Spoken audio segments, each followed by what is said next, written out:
Steve with Sky 194, and I appreciate you stopping in today.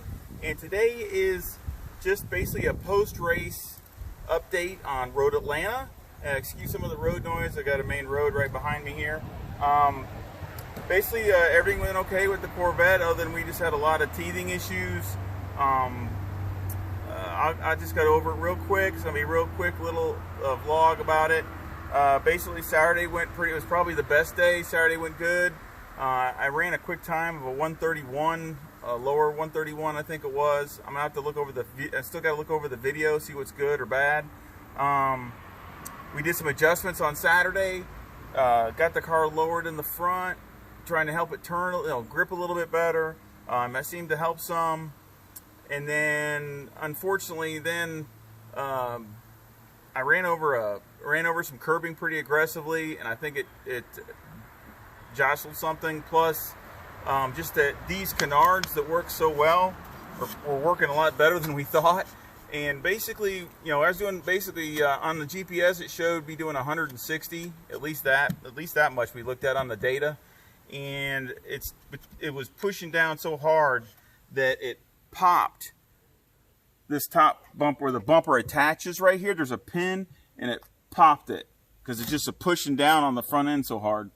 And talking to Reese with MTI, his cars did the same thing, and basically on some of the ones he's done, and he says usually that's the first signs that it's pushing down really hard, is it'll pop this right here.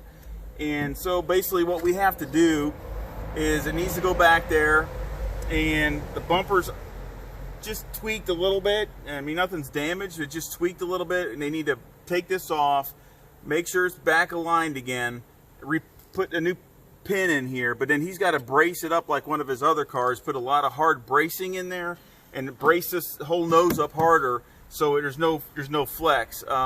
When I posted on Sunday, this splitter here was moving up and down, but see, now it's nice and solid. They got that back solid, but still it needs, with so much pressure pushing down on here, we need to get more hard bracing inside here so it doesn't pop these and do more damage.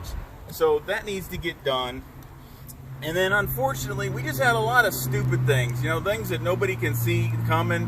My alternator went out on Sunday, so then my battery was draining bad. I had no alternator, it was totally dead, and it was squealing like crazy.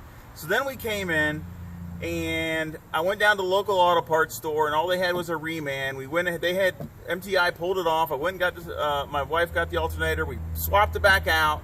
It started up, charging good. Excuse me, a truck going by. It started up, charging really good, and then it decided when we went to go out for the next session, it wasn't working. So took the alternator back off again, went back to the auto parts store, and sure enough, it was bad. So I got a bad alternator from the auto parts store. I'm not gonna say the name. I don't want to. It could just be that one-off thing. But anyway, so that kind of bummed me out for there. And then on top of it, the wheels we had, I got the stock wheels back on here now, but I was loaning some wheels from MTI, and they couldn't put the sensors in them, and it caused some severe ABS issues that I had issues with, and to where basically we're gonna have to pull the fuse. Even with everything off, it was wanting to lock up one tire going through a corner, very dangerous. So we were gonna just pull the fuse out. But basically what I need to do is get the proper wheels for the Hoosiers that can run the sensors, and then everything will work. That's gonna be next on my list. So basically it was a learn. And we did a sway bar adjustment in the back because the car is not rotating like I wanted to.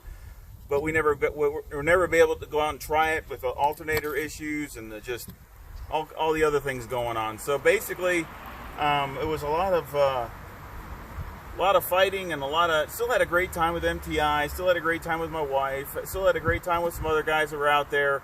There were some super nice cars out there, so a couple really nice Porsche GT3s got unfortunately wrecked.